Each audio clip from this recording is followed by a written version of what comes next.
You done? Yep. Okay, good. Get your warm-ups. Hugh Laurie Taylor. Hugh Laurie Taylor. Yeah. Hugh Laurie Peter Laurie. Hugh Laurie Peter Laurie. That's funny. Who's Laurie Taylor? Sociologist on the radio. Oh, okay. Hugh Laurie Peter Laurie is really good. Okay, let's start.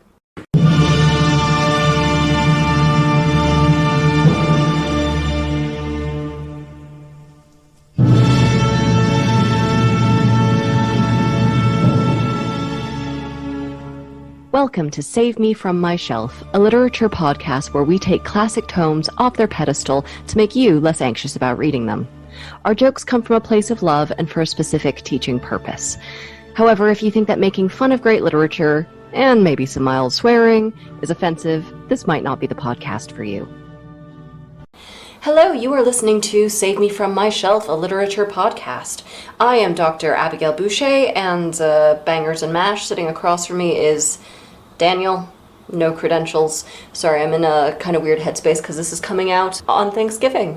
Day before Thanksgiving. Is in it? America. Oh, right. Yeah. I've got a PG cert in social science research, so don't even get down on me on for that. I didn't realise it was Thanksgiving. Yeah, of course. I did briefly entertain the idea of doing some more American lit. I just wanted a bald eagle to fly this podcast to you through a flamin' hoop of liberty, but then I remembered that Thanksgiving is just a celebration of colonialism and genocide. They're so the best that. festivals. Yeah, exactly. So the one announcement we have is our David Tennant update.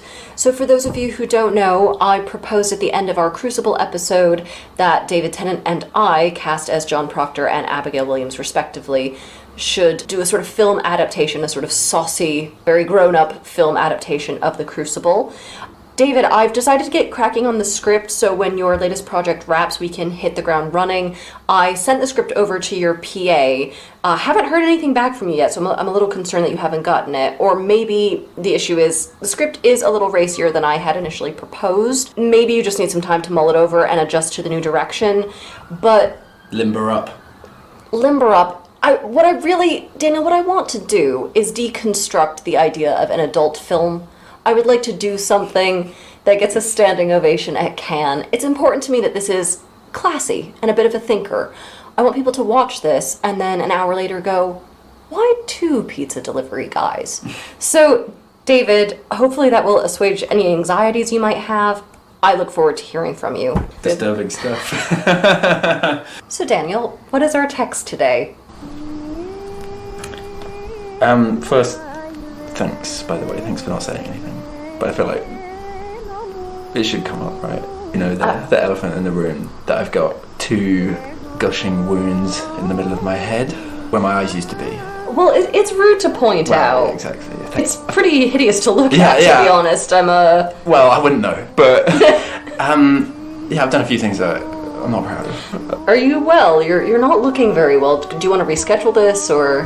No, I think we should press on. I mean, but the problem is obviously I haven't read the text because I'm incapable of doing so. Yeah, okay. I mean, the irony is that the main reason I poked my old eyes out was because I've never really, I'm a comprehensive school boy. I never really had any classical learning. My parents didn't scrimp and save. They're very selfish. I hear we're doing Oedipus the King by Sophocles, so it could have all been resolved had I just waited. You're going to be on your own for most of this, I think, because obviously I haven't read it. But that's fine. Would you like a tissue for your everything? Just like maybe a flannel or something, I think we're in flannel country. Congrats, that was the worst picture the scene yet. Boy, you leapfrogged straight over the trigger warnings. So, it goes without saying, we're gonna spoil this play for you. Trigger warnings are incest, lots of casual chat about infant mortality, dying in childbirth, plague, murder, blinding, and suicide. Right, would you like to discuss a little bit of background? So, it's got a few titles, doesn't it? It was originally called Oedipus Tyrannus, which I suppose means Oedipus the Tyrant, but tyrant didn't really have quite as strong a meaning back then, did it? It's also known as Oedipus Rex, isn't it? That's probably quite a common meaning. That's Latin for Oedipus the King. You're a little annoyed about Oedipus Rex as a title. Well, it makes it sound like it should be in Jurassic Park or something. Could you imagine? Yeah, don't move. You can't see you if you don't move, or any time, in fact. Written in Athens, wasn't it? The older democracy. by Sophocles just before the Peloponnesian War. So there's a bit of political commentary there, maybe talking about the role of kings and their relation to the population. So, Well, you say it was written, and this is Sophocles' version that was written then, but the Oedipus myth had, as we're going to discuss in the summary, it had been going for quite a while, so this was sort of a popular fable, popular morality tale, if you can call it that everyone would have more or less known anyway. Well, it's like about with Shakespeare again, isn't it? It's about the playwright adapting a pre-existing story in his own way. So if you think about, actually, a good contemporary example is all the different film versions of Cinderella we've gotten in the last 20, 50, 100 years.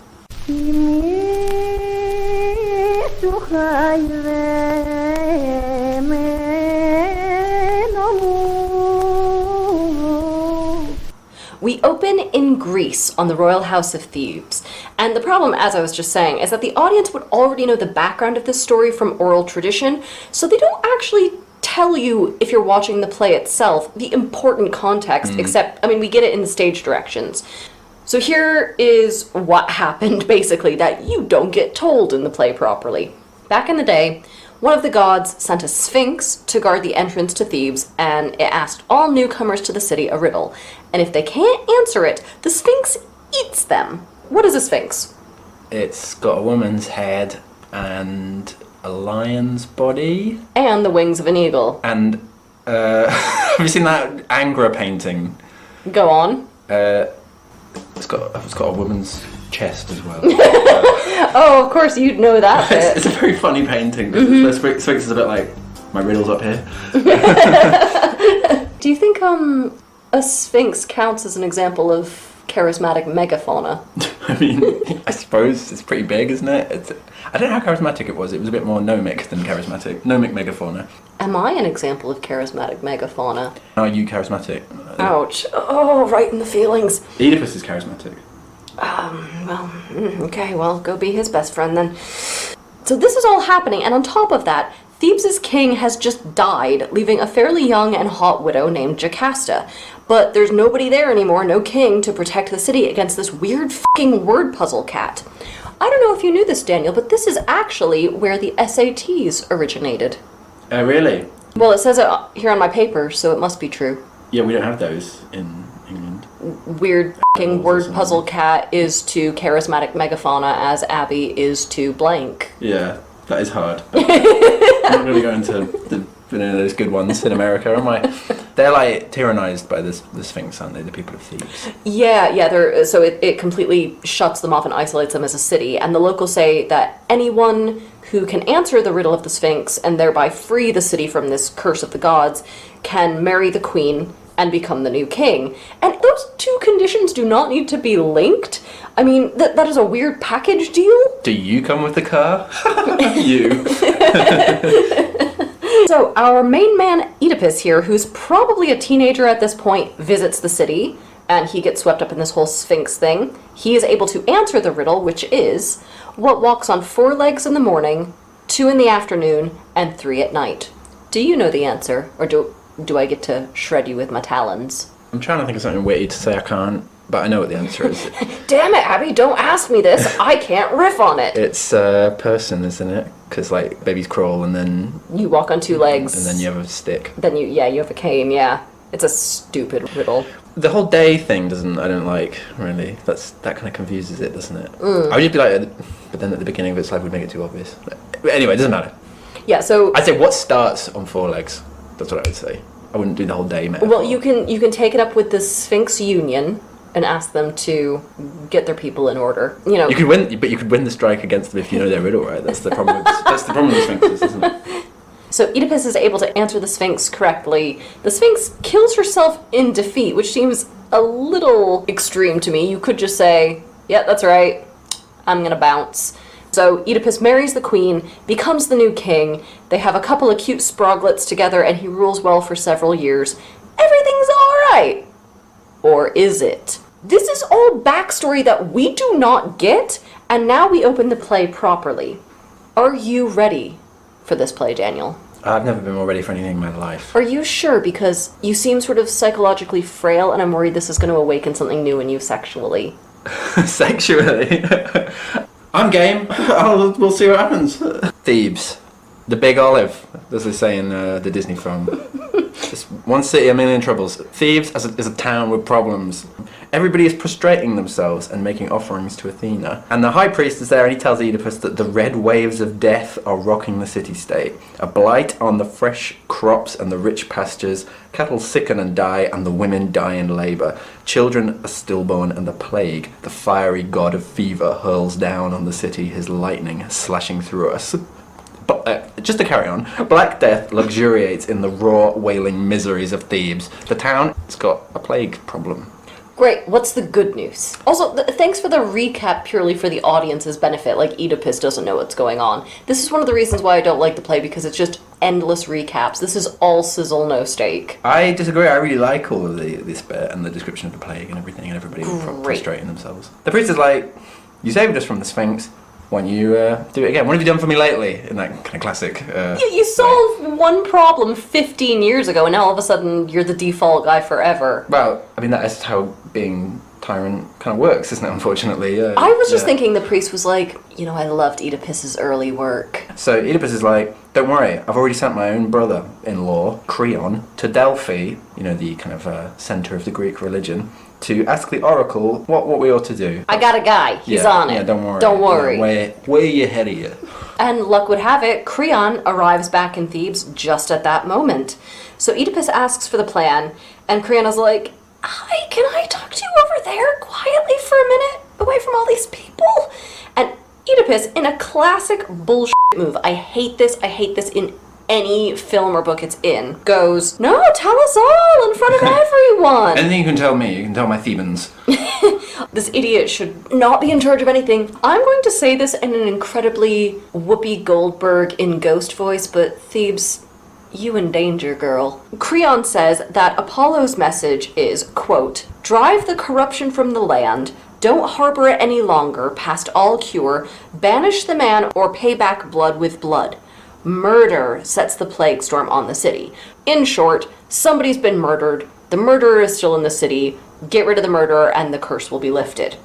And the murder that they're talking about is the murder of the old king that Oedipus replaced. Old was his name, is it Laius? Yeah. The one who, when he died, everyone, including me, went gone and forgotten. He was a good king. I'm gonna disagree there. You shouldn't have been out on the road. We'll see how good a king he is. I have thoughts on this. Okay. So Oedipus goes into full detective mode because, believe it or not, this is the first, or at least one of the first, detective stories. And so Oedipus says, I will find this killer and make them pay. I'm gonna reopen this cold case. And I was just thinking that an ancient Greek detective show where you have to solve the gods' mysterious bullshit would be a really terrible Amazon original. Yeah. This would be the sort of show that Amazon would shove down my throat even though it had 1.5 stars. It would be called something terrible, like, on an all-new The Sleuthsayer. Yeah, very good. So Apollo said through the oracle that the murderer is still in Thebes. Apollo gives some clues, but even though the god clearly knows who the murderer is, he's like, no, I'm just gonna see how this plays out. I'm just gonna sprinkle a few breadcrumbs, see what happens. So here are the clues. Laius, the old king, was killed years ago when he went out to consult the oracle himself, but he just never came home. No one on the road saw what happened, and all of Laius's retinue was murdered along with him.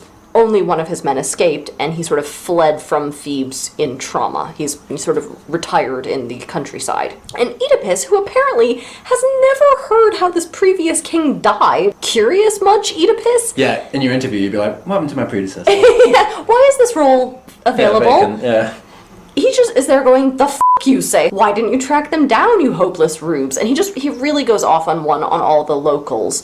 And the townsfolk blame the Sphinx for distracting them. I love this bit. I love them being like, sorry, I'm going to read. Go on. The singing, riddling Sphinx persuaded us to let the mystery of Laius' murder go and concentrate on what lay at our feet. Why is the Sphinx calling the shots? This is a sign to me that the old king was an asshole, because they're like, honestly, Oedipus, back in those days, there was a lot going on. We had one of those workplace incident counters, and we were just constantly setting it back to 0. We just didn't have the bandwidth to deal with this guy. So Oedipus vows to avenge Laius and to put the city to rights. And then the chorus of city folk enters and laments the sort of terrible conditions of the city, and it begs the god to help them. So again, we get more like, just to recap what was happening. Oedipus talks directly to the chorus saying, quote, "You pray to the gods? Let me grant your prayers." Whoa, bad sign. Yeah. You need to put a bleeding jingle in for that. Some kind of like... What, the hubris The hubris jingle. horn, yeah.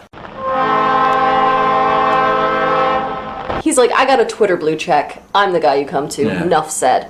And then he curses the murderer, saying, quote, "Whoever he is, let that man drag out his life in agony, step by painful step. I curse myself as well, if by any chance he proves to be an intimate of our house." Oedipus, you are an intelligent man, allegedly. So why would you open the door for that? Just, this guy is a clown, and we should not support him. I think that's good statesmanship, right? If there's a big problem that's like affecting everyone and you're worried that it might be coming from your own government, you would be like, well, if we find it in our government, that guy will get in trouble. So he's a good leader. Stop defending him. I think Oedipus is, well... The investigation begins. Oedipus, he puts on his Mac, doesn't he, and starts kind of sleuthing around town. Starts asking around the people of Thebes for any leads on Laius' killer. And the Thebans are like, oh, can't the gods just tell us? And They really, really do not care about Laius' murder, do they, though? They're like, yeah, he died, thoughts and prayers. I like that about the people of Thebes. That's the joke in the Hercules film, isn't it? That they're all like... apathetic. Well, yeah, they just need someone to turn up and help them. So I think that's quite a funny characterization. I mean, I bet it's funny Athenians being like, yeah, those bloody lazy Thebans. Are you basing your critical opinion of this on the Disney film? No, I just think that's a funny... I like the fact that they pick Thebes, because that is the place with all the problems. Really? Because I feel like 7-year-old Daniel with his little baby frosted tips and his little baby rat tail is actually coming through now. And did you have frosted tips? I've never heard that term, but I think I know what you mean, and no, I did not. Did you have a rat tail? Obviously not.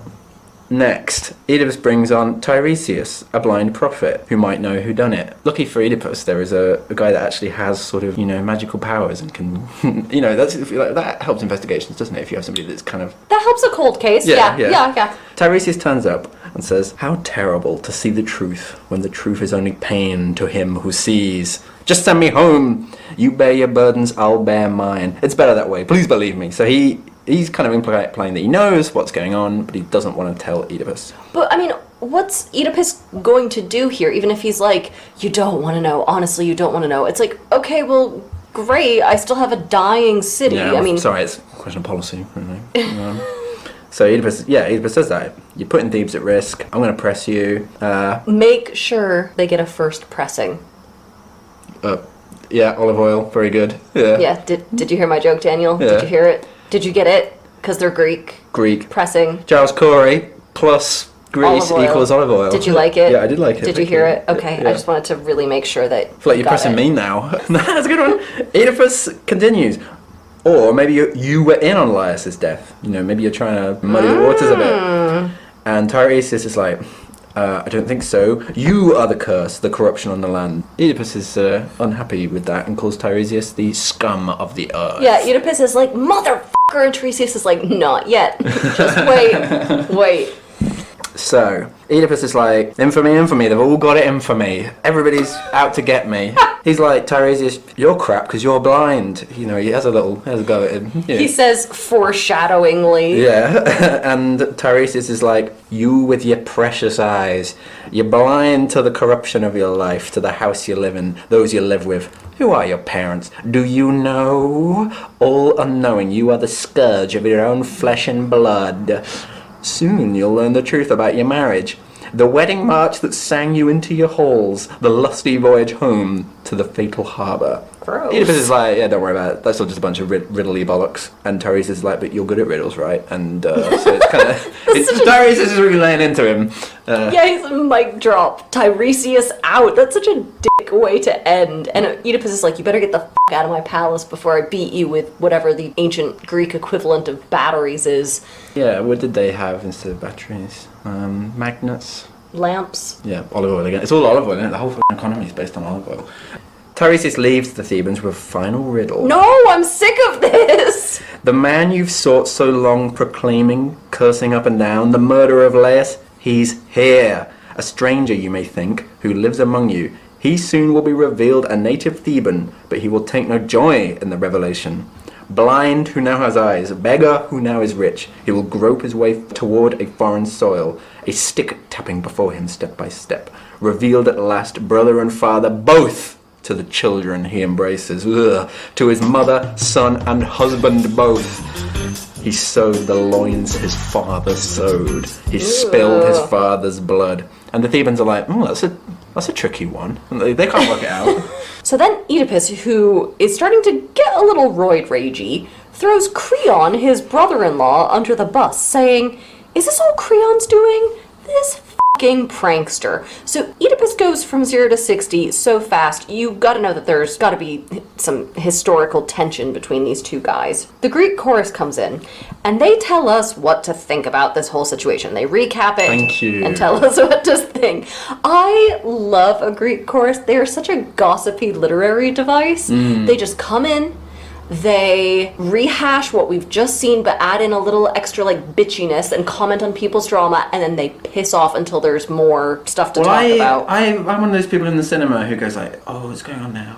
So I would need a kind of Greek chorus behind me, maybe in the cinema to explain it, preferably in a kind of highly formal literary manner. The next scene, it's implied that there's a little bit of time that's passed. Creon comes in and addresses both Oedipus and the crowd, saying that he's heard Oedipus has been talking some shit about him. And Creon, in I think a brilliant move here, does a little concern trolling of, is Oedipus okay? Is he in his right mind? Or, on a special 2-part sleuthsayer, we cut to, "You're a loose cannon, Eddie. Turning your badge and your weapon." In this city-state, we go by the scroll. So Oedipus says Creon and Tiresias are definitely trying to frame him, Oedipus, for Laius' murder because he thinks Creon secretly wants the throne. What would Tiresias get out of the situation, though? That's the one thing that's never really explained to me. There's literally no gain for him unless, because this play has no queer reading in it, Tiresias and Creon are secretly nefarious boyfriends. Finally, yes. Yeah, for a Greek play as well, come on. A bit more of that, please. So Creon says, "Oedipus, we have some weird sort of 3-way monarch system where you, my sister who's your wife, and I all sort of rule equally, but you're the king, so you get all the pressure and flack. I already have a good chunk of the power, but none of the responsibility or stress. Why would I want that? Like, I don't have to do any of those stupid Kate and Will's tours of the Commonwealth or whatever. I don't have to worry about being assassinated. Why would I try to off you? You are my buffer." But none of this sinks in at all because... No, it's not true. Well, we are no longer in Oedipus versus Creon. We are in Oedipus versus reality, friend. And Creon's like, "Okay, what do you want? What is the solution? Do you want me banished or something?" And then Oedipus says he wants him dead. And everyone there is like, "Can we just pump the fucking brakes?" So now, of course, is a good time for Jocasta, Oedipus's wife and Creon's sister, to come in. So she... Whoa, she's like that, isn't she? She's bringing some real mom energy to the situation, yelling at them all for airing their dirty laundry in public. I'm just going to say it, Daniel. Men are too emotional to rule. So Jocasta talks Oedipus off a ledge. She says her brother Creon is not a traitor. So Oedipus relents, and he just banishes Creon. A little light banishment. I don't know if you know this, I too was recently kicked out of Greece. Oh, really? What for? Well, admittedly, I was drunk and naked in an airport, but I'm seeing a lot of similarities. It's will of the gods, no culpability on my part. Oh, yeah. Yeah. What about the bit where Creon says, "Look at you, sullen and yielding, brutal in your rage. You'll go too far.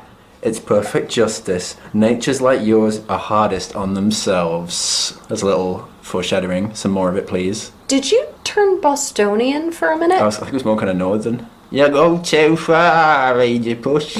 I would love to match your accents, but I cannot hit a moving target. No. Are we Greek? Are we Bostonian? Greco-Bostonian. That famous combination. They both like beans, don't they? That's not a joke. That's a serious remark. I mean, everybody likes beans, don't they? I'm not a big fan. More for you. Yeah. You not got your finger on the pulse. Wink. Oh, Daniel, don't help me anymore on this podcast. Just read your script. Okay. Oedipus explains everything, what's going on to Jocasta. Yeah, we get another recap, just in case you're wondering. I like the recaps. He says that Creon got Tiresias to say that he had murdered Laius. Jocasta's like, oh, well, Tiresias and other soothsayers, not soothsayers, mind, which have a proper role. Tiresias and other soothsayers, they're talking bollocks. You don't need to worry about them. Nothing human can penetrate the future. Here's proof. An oracle came to Laius one fine day and declared that doom would strike him down at the hands of a son, our son, to be born of our own flesh and blood. So she's like, not only was Laius killed reportedly by strangers at a fork in the road, but just in case the prophecy did come true, they had their newborn baby abandoned on the mountainside. And they fastened the 3-day-old baby's ankles, in case he decided to sprint back from the mountain and pole vault through the window. They like athletics down there, don't they? So don't worry, honey, this was all solved by low-grade infanticide. It's great, it totally worked. Yeah. Laius was definitely murdered by strangers at a 3-way intersection instead of by the dead child, who was absolutely, definitely dead. Yeah. Wait. Funny thing to find out about your wife, isn't it? Yeah, he's like, hold the phone, infanticide, whatever. Did you say Laius got murdered at a 3-way intersection? That's the point of contention here. And Jocasta goes, well, that's the rumor anyway. Honestly, my dead husband just kind of never came back, and we all moved on really fast. The guy was a fucking no-mark. I didn't even pay attention to where he got killed. So Oedipus starts freaking out, asking exactly when Laius died. It turns out Laius died immediately before Oedipus himself reached Thebes and beat the Sphinx back in the day. And Oedipus then goes, what did Laius look like? And Jocasta says, now that you mention it, Laius looked a lot like you. Guess I've got a type. So Oedipus asks how big Laius's entourage was, and Jocasta says there were 5 in his party, one of whom was this herald who escaped slaughter and has since run away from Thebes to deal with his PTSD. And they ask if they can get that herald back from retirement. Herald, get down here. Somebody from Thebes to see you. Herald. What a droopy dog. Why are you here? That's how Americans pronounce Harold, isn't it? Harold. Harold. Oedipus, he has a little soliloquy on his upbringing, doesn't he? Well, he just basically recites his Wikipedia page, which you think his wife of 15 years would already know, but I guess not. Like we discussed in our last episode, they like to keep the mystery alive by not learning anything about each other. So Jocasta's just like, everything I know about you, I learned against my will. So, Oedipus was raised as a prince of Corinth by King Polybus, which means all the buses. Or lots of buses. And Queen Merope. Which means it's my rope. Until one day, at a banquet, some drunken so-and-so shouted something about how Oedipus wasn't really his father's son. And Oedipus is like them's fighting words. And presumably fought him. Didn't really go into much detail about that, does he, fortunately. Next, Oedipus' parents are like, don't listen to him, boy, or don't worry about him. But the rumour mill kept on whirring. So Oedipus decided to leave Corinth to see the oracle at Delphi, to do a bit of soul searching, right? This oracle's getting some pretty good business from them over the years. I mean, I wouldn't want to visit the oracle after all the things they've gone through, but yeah. Is this play just a prolonged advert for an oracle? Is this sponsored by Big Pythia? The oracle tells him, you are fainted. No. You are fainted. Yeah, so please wake up. So the oracle told Oedipus that you are fated to couple with your mother. You will bring a breed of children into the light that no man can bear to see. Women won't mind. You will kill your father. Oedipus is upset. He says, well, I'll probably go into self-imposed exile now from Corinth so I don't accidentally kill my dad and bed my mother. I mean, most university-age kids leave home to get a little freedom, not because they're worried they're going to boink their mom, but Greece! All of this stuff is subconscious. So, as I fled, Oedipus says, I reached that very spot where the great king, you say, met his death. In a fit of road rage, Oedipus single-handedly killed a retinue that very much resembled Jocasta's description of Laius. And if it was Laius, then what about the other half of the prophecy? Yeah, he's like, honey, I know it's not a dead cert, but you add up enough overlapping prophecies and, baby, you got a stew going. Yeah, or some moussaka. Jocasta says, don't worry about any of that. Even if you did kill Laius, that doesn't mean the prophecy was enacted. That's very, very easygoing of the widow, isn't it? She was in on it, wasn't she? She hated that asshole. Yeah, exactly, yeah. She's like, well, yeah, even if you did kill the guy, how could that boy that we left for dead have survived. So Jocasta's a stone cold sociopath right here. Oedipus is kind of rants a bit, doesn't he? All these curses, no one but I brought down these piling curses on myself. And you, his wife, I've touched your body with these, the hands that killed your husband, cover you with blood. So nice to renew your vows, isn't it? I also think that Jocasta is a terrible queen because the prophecy said that Laius would be killed by his son. They don't say anything about it being a son with her, do they? Ooh, what has Laius been playing the fiddle? Well, I was just thinking, has Game of Thrones taught you nothing about how many sons a king can have? I don't think they saw that. I think there are better things to do in ancient Greece. Name literally one thing. Geometry. No, that's crap. Do you want to know the story about my dad getting into a teenage fender bender that ended in road rage with a much older man? This is an honest to God story. Lay it on me. My dad, when he was probably 18, was at a stop sign and some old dude ran into him. And the guy got out and was really, really pissed off and was trying to drag my dad out of the car. And he leaned in and he punched him. And he kept demanding that my dad fight him. And my dad's like, there is no way this story ends well. It's either teenage boy beats up old man or teenage boy gets ass handed to him by old man. So he just sped off, you know? Yeah. See, that's what you should do, unlike Oedipus, who immediately flew off the handle and killed 5 guys. We get a bit more from the Greek chorus. You remember them. They're my favourite character. Who's going to be playing them? We'll find out. And they talk about the importance of destiny and the gods. Don't try and get around them, is their message. Pride breeds the tyrant. Violent pride, gorging, crammed to bursting, with all that is overripe and rich with ruin, clawing up to the heights. Don't know what accent they're in. God, America really is a melting pot, Yeah. Daniel. You can segue right from one to the other. Is the moral of this play, let go and let God? Is that something people say?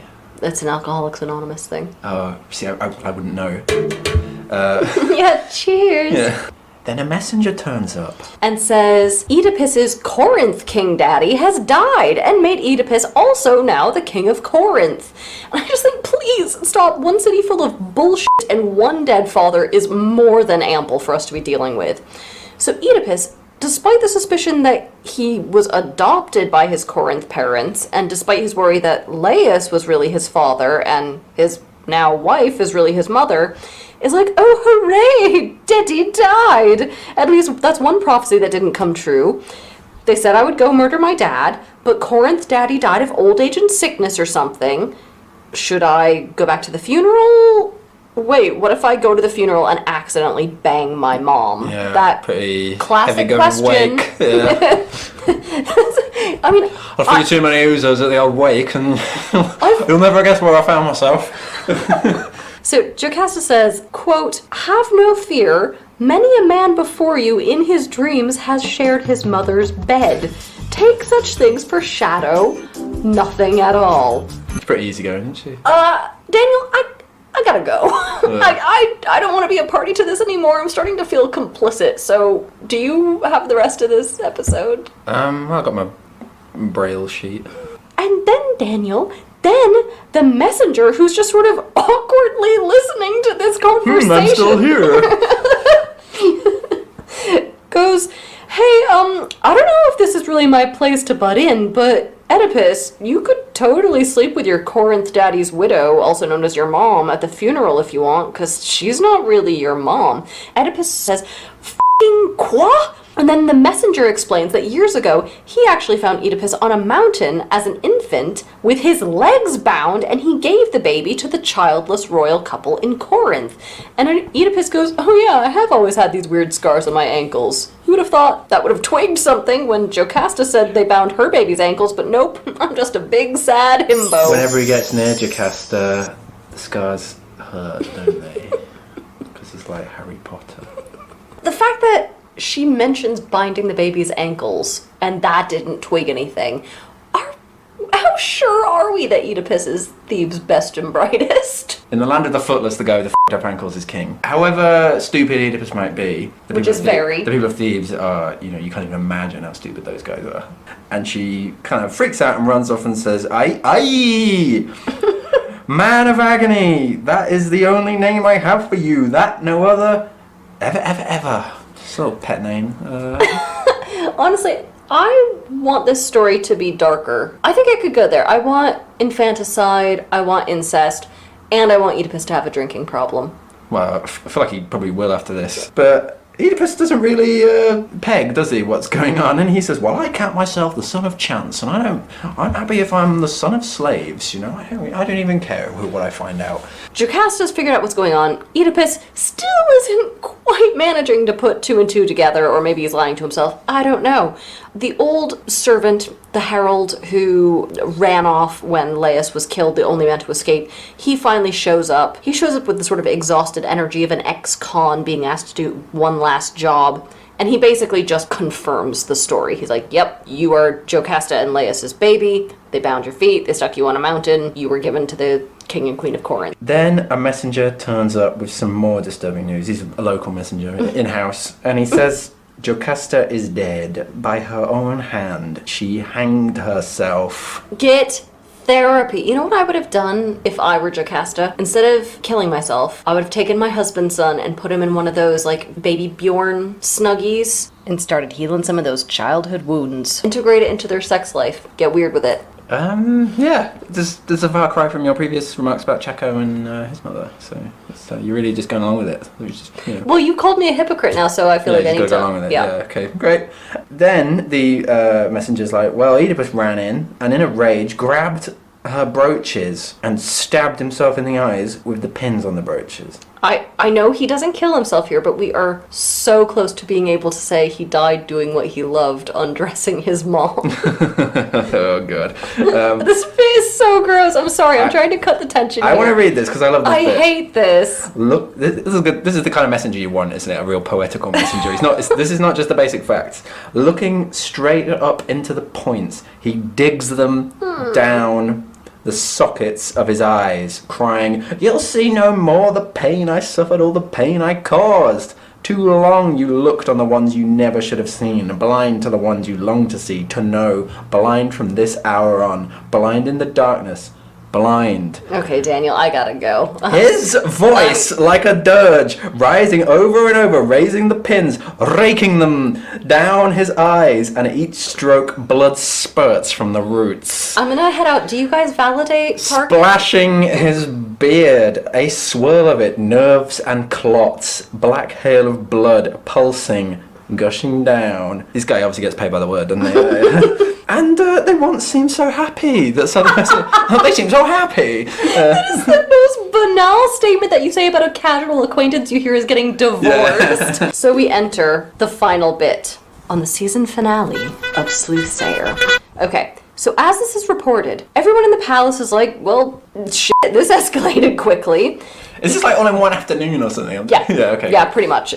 Busy old day. Yeah. So Oedipus comes in, blinded now, a new widower, saying that his life is just a cemetery of trammeled hopes and dreams, and everyone's like, yep, sure is, friend. And then, yes, I suppose it is. Even the people thieves can finally recognize something's up. Oedipus wonders where he can possibly go on Earth where the stain of this won't follow him and torture him forever. And I'm just thinking, like, what about your kids, Oedipus? And he's like, well, I guess they're monsters. Good luck to them. Then Creon, recently banished Creon comes in, and he uses the phrase, I leave you people alone for 5 minutes, writ large. And so it's decided that Creon will inherit the throne, I guess, totally bypassing Oedipus's and Jocasta's daughters, because screw those incest goblins. And Oedipus goes, boy, is my face red. How will I ever win Creon's trust back after all the smack I talked about him?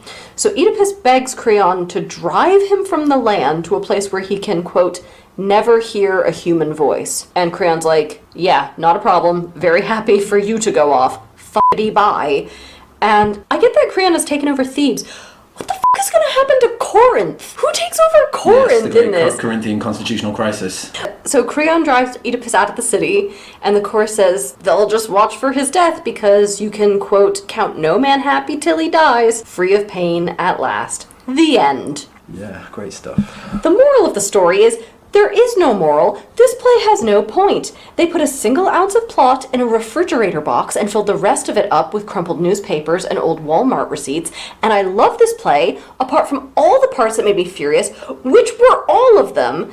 And so that's not really a moral or an analytical discussion so much as a highly emotional reaction. But here we are. Good day, sir. The end. I hated it.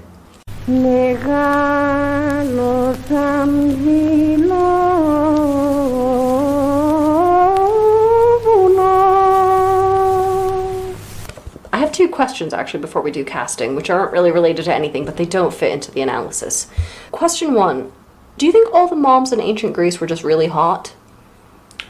Milfopolis, am I right? That's funny that, yeah. I'm wondering, first of all, how much Jocasta knew. And secondly, how old is Jocasta? I'm guessing maybe like 15 years older than him. You can't get much older or younger. For them to have had children as well. Yeah. So he must have turned up when he was like 16 and she was like in her 30s. Yeah. Right. The second question I have is, I couldn't stop thinking about this. With Jocasta and Oedipus, in their more private moments, which was the big spoon and which was the little spoon? Don't answer that because actually there's no wrong answer here. It's perfect. It works either way. Moving on. Did they have spoons in Greece? Classicists, did they have spoons in ancient Greece? Right in. Casting. Okay. I've had a bad run of casting lately because the last few books... Piss poor, yeah. Thank you. Sorry. I'd like to see you try. It's difficult. And I'm not very good. The last couple of books have been really bad, but I think I'm back. I'm back, baby. Hit me. What we're going to do is, we need to make this film as alien as possible. Just make it feel really weird. I want it to be uncomfortable. We're going to get Lars von Trier to direct this as part of his Depression series. We're going to make it very long, very weird, incredibly depressing, and we're going to cast actual family members as Oedipus and Jocasta. Whoa, wild times. We are casting the Gyllenhaal siblings. We're going to age up Maggie slightly. We're going to age down Jake a little bit. Or if you want to be a little bit... So is he playing Jocasta and she's... That's cute. Maybe also we could do Jada Pinkett Smith and Jaden Smith if we want to get really weird with it. And then as you mentioned who's going to play the chorus, I want them, again, to reinforce the alienness, all played by the same person. Who is incredibly... That guy that played all the Oompa Loompas in the Tim Burton... No, well, I was thinking a lesser director would cast Tilda Swinton, but I don't want that. Who's worked with Lars von Trier before? Who would be the weirdest fucking choice? Shia LaBeouf. I want Bjork in the role of every single chorus Theban. member. The many Thebans are all Bjork. Yeah. That's, could be interesting. Yeah. No, you don't like it. You're unimpressed. I think this is great. I think you're dead wrong about the play. I thought it was really good. I didn't mind all the recapping because I kind of thought that was the point. And also, not every artwork has to have a moral, does it? I was obviously joking about the I moral. know, yeah. My problem with the play is that, as we've discussed before, it feels inherently conservative to me of just, well, surrender yourself up. You should just be lucky to get what you get, even if it's terrible. It's two things though, isn't it? Because there's a impossible to divide issue about fate versus agency, isn't there? And I really like that because it's a once incredibly conservative and saying like, you know, we're all in the lap of the gods. There's nothing you really can do. Even the great will be brought low if the gods dictate it. But equally, the kind of extreme pessimism of it, there's a kind of radicalism to that, isn't there? To say that like Oedipus says in that later play, not to be born is best. I feel like there's something kind of liberatory about saying the world's crap. I feel like a truly conservative art film would be like, everything's as it should be. And this is not like that. This is like, things are shit. And I kind of admire that. I can see what you're saying. I intensely hate that with all my being. It's chilling in this, isn't it? Because like it's perfectly acceptable to say that the world is crap and then think, how can we improve it? This is saying the world is crap and you can't improve it, which I kind of... It's not even leaning... I don't even necessarily mind that in and of itself, but it's not even leaning into how chilling it could be. That's why I view this as a little conservative. This isn't even necessarily sinister. It's just... this is how it is. Yeah. And it's a little blasé about how it is. So if it wanted to lean into this is awful, but it kind of pulls its punches a little bit. The fact that there is no wasted word, there's no wasted bit of emotion in this. It feels very clinical and very dry. And well, you've had it and you've seen it and you're done with it. I don't know about that. I mean, the plot is actually quite economical in the way that it works. That's true. There's a kind of weird mechanical quality, but the actual style, right? It's clear, but it's also very poetical, isn't there? It's a weird reading. Maybe you probably even cut it because it's quite. I cherish strange. a weird reading. But I was thinking that whole "that not to be born is best, 'tis better to have never been born than to have ever lived," or whatever, you know, however they translate that. Is Oedipus's return to the womb, so to speak, and the fact that he has sex with his mother, Is that like a sort of living metaphor for the desire not to have been born and to return to the womb? Ooh, that's sick. I like I know, that. that is sick, isn't it? Yeah. But I wondered if that's what Sophocles is playing on. Daniel, how does that make you feel? Yeah, is that really weird? Talk to me more about this. No, that's a valid reading. I mean, come on, this play in conjunction with psychoanalytic reading, you are probably not the first person to think of that. I'm sure I'm not, yeah. But that's really good. I really, really like that. See, the thing is, whenever you talk about Oedipus, you talk me into liking it. And then I return to the source material and I go, I hate this. So I'm talking about it in this very bombastic way, whereas when I was reading it, I was just like, it's like a Maigret or something. I was like, this is unputdownable. it is funny that discussing it with you every time, because we've talked about this recently for a work thing, I'm like, all right, man, he's really cooking with fire now. I get it. And then I return to it and I think, this is just not my thing. Yeah. And that's fine. Yeah, the genre. Tragedy. I was thinking of this as the sort of first detective story. Yeah. Even down to... The I Done It. That's cute.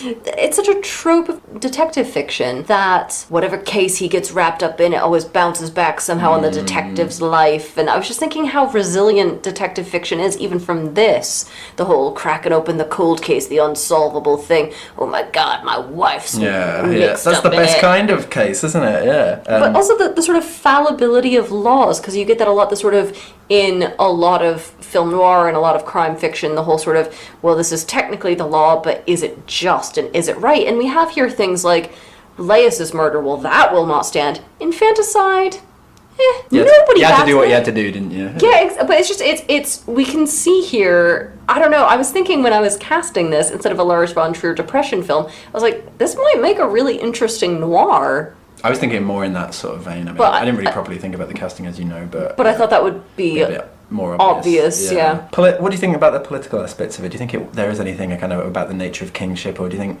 the democratic Athenians were making fun of Thebes? Well, I definitely think anytime a piece of artwork that's very tied to one city then discusses conspicuously another city, or two in this instance, Thebes and Corinth, I assume there's a lot of nuance there that you and I are missing. Never gonna know. Yeah. There's clearly a lot of in-jokes about Corinth and Thebes. I love this style, the kind of the weird poetical style. Just I've got nothing really to say about that, but all the kind of black misery all crawling over everything and red death. You can tell that they probably didn't have very like exciting sets in ancient Greece. You're just on some like stone block, aren't you?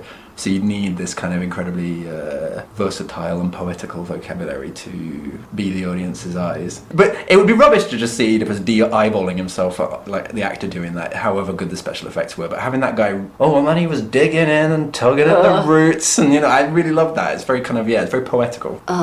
You are my photo negative. I really was turning pale when you were talking about Oh, it's a all that horrible stuff. bit, yeah, obviously. But you're like, but I simply must read it. It's in the Odyssey as well, though, when they poke the Cyclops' Cyclops. eyes out, they talk about all the roots all snapping and stuff. Obviously, the Greeks they were Obsessed. a bloodthirsty bunch, weren't they? Well, that brings me to a bit of advice. There's a lot in this about the gaze and eyes and who's Love those blind guys, and yeah. who can... Daniel. Sorry. Gaze, G-A-Z-E, not G-A-Y-S, thank you. Oh, okay. Whenever you're reading a text, always pay attention to eyes and vision and power, because those things are almost always related. If you get anything that deals with a lot of who's looking at whom, whose, eyes are doing what, just that's a really easy way for you to close read. I'm handing you that one for free. Write an essay about that. So the clue to the next episode is we are back in the Victorian era. What? That's a shock. And this book ends on a semi-optimistic execution. Now that could be at least two very famous Victorian novels. Which one? And of course, I've got a really good clue, right? That was the clue. My really good clue. You got my clue right. What? I slid it under the door. Oh, look, it's here under the carpet. Oh, bloody hell! You actually properly freaked me Yeah, out. I could tell. Yeah. Daniel ruining it as always. That's a great clue. That's a great clue. Well, that tells them now which book we're doing. Okay, guys, thank you for listening. Please write into our email at savemefrommyshelf@gmail.com or tweet us at smfms_podcast. Please subscribe wherever you listen, and thanks. Ta-ra! Thanks for listening to Save Me From My Shelf. Our music is The Overture to Don Giovanni by Mozart, and cover art is by Catherine Wu. Our thanks to Aston University's Centre for Critical Inquiry into Society and Culture for funding the startup of this podcast. Contact us at savemefrommyshelf@gmail.com or at smfms_podcast on Twitter. And do not, I'm going to remind you, do not forget to rate, review, and subscribe. Do not forget. Thank you.